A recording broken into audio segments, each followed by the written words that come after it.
Abdurrahman Shiddiq juga dikenal sebagai salah satu pengajar di Masjidil Haram, Arab Saudi. Abdurrahman demikian nama kecil ulama ini yang dilahirkan pada 1857 di Kampung Dalam Pagar, Martapura, Kalimantan Selatan. Nama Shiddiq dia dapat dari seorang gurunya saat belajar di Mekah. Dia merupakan cicit dari ulama ternama asal Banjar, Syekh Muhammad Arsyad Al-Banjari. Saat baru berusia 3 bulan, ibunda Abdurrahman Shiddiq meninggal dunia. Dia kemudian dirawat kakek dan neneknya. Namun baru di usia setahun, sang kakek meninggal. Maka Abdurrahman Shiddiq pun tumbuh dewasa hanya bersama neneknya, Ummu Salamah. Dalam usia 8 tahun dia sudah khatam membaca Al-Quran. Beranjak dewasa, sang nenek mengirimnya pada guru-guru agama baik di kampung halamannya hingga ke Padang, Sumatera Barat. Setelah menyelesaikan pendidikan di Padang pada 1882, dia menuntut ilmu ke Mekah pada 1887 selama 7 tahun. Di Tanah Suci, Abdurrahman Shiddiq banyak belajar dari para ulama ternama seperti Syekh Mufti Said Zaini Dahlan, Syekh Nawawi Al-Bantani, Syekh Bahri Sato dan Syekh M. Said Babasil. Setelah 7 tahun Abdurrahman belajar di Mekah, 2 tahun sesudahnya dia diberi kepercayaan menjadi pengajar di Masjidil Haram. Kemudian dia diberi gelar oleh gurunya Shiddiq, yang artinya benar ilmunya benar amalnya. Abdurrahman Shiddiq kemudian kembali ke kampung halamannya di Kalimantan. Lalu dari Kalimantan dia merantau ke Sumatera. Pada 1898, Syekh Abdurrahman bermukim di Bangka untuk mengembangkan ilmunya, berdakwah sambil memulai menulis kitab. Pada suatu kesempatan, ketika Syekh Abdurrahman berkunjung ke Singapura, dia bertemu dengan Haji Muhammad Arsyad, saudagar kaya asal Banjar yang bermukim di Indragiri. Muhammad Arsyad inilah yang memohon agar Syekh Abdurrahman bersedia bermukim di Indragiri untuk menjadi pembimbing rohani masyarakat di sana.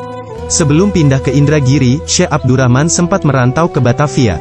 Ketika di sana dia ditawarkan menjabat sebagai mufti di Batavia karena ketinggian ilmu yang dimiliki menggantikan Mufti Said Usman bin Abdullah bin Akil bin Yahya, namun dia menolak. Saat di Kesultanan Johor Malaysia, Abdurrahman juga sempat ditawarkan menjadi mufti namun juga ditolaknya. Lalu dia merantau ke Riau, tapi karena terlalu jauh dengan pusat pemerintahan yang ketika itu berkedudukan di Rengat, dia meneruskan perjalanan ke daerah Sapat yang merupakan pusat lalu lintas dan perdagangan karena berada di muara Sungai Indragiri. Abdurrahman Shiddiq menetap di Sapat selama 7 tahun berprofesi sebagai penjual emas sambil mengajar agama sesuai permintaan Haji Muhammad Arsyad. Ketika itu dia dikenal dengan nama Tukang Emas Durrahman. Di Sapat, pernah terjadi peristiwa perselisihan pendapat antara dua kelompok masyarakat tentang perihal agama. Karena kedua belah tak mau mengalah, sementara tak ada orang yang dapat jadi penengah, menyebabkan hampir terjadi pertumpahan darah. Tapi Tukang Emas Durrahman turun tangan menyelesaikan perselisihan yang terjadi. Berbekal ilmu pengetahuannya, dia menyelesaikan masalah itu berdasar dalil dari Al-Quran dan hadits serta penjelasan para ulama. Sejak itu, banyak orang belajar agama padanya. Di samping tetap melaksanakan pekerjaannya sebagai tukang emas, dia juga membuka pengajian. Karena makin banyak murid, sementara rumah dia di Sapat Hilir sudah tak muat. Dia pun berpikir mencari tempat yang dapat dijadikan sebagai pusat pendidikan dan pengembangan agama Islam. Lalu Sultan Mahmud Shah, penguasa Kesultanan Indragiri, meminta Abdurrahman Shiddiq menjadi penasihat kerajaan soal agama dan ketatanegaraan. Mufti. Karena kemampuannya, dia sempat menolak. Tapi atas dasar pertimbangan yang matang untuk kemasalahan umat dan agama, akhirnya menyetujui.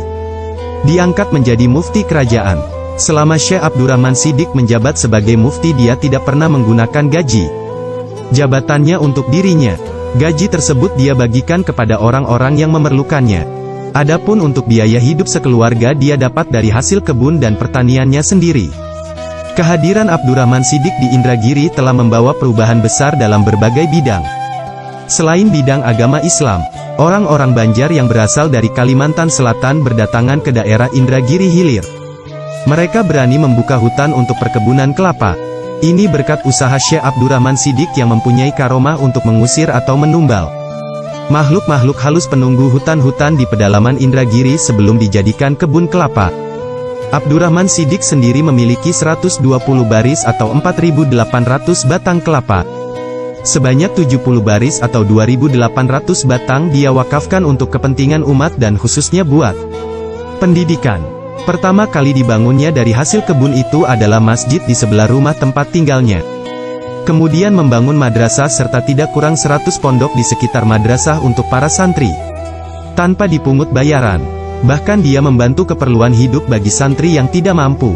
Abdurrahman Shiddiq wafat pada 4 Syaban 1358 bertepatan dengan tanggal 10 Maret tahun 1939 Masehi dalam usia 82 tahun. Dia dimakamkan tidak jauh dari masjid yang dibinanya di Kampung Hidayat, Sapat Indragiri, Riau.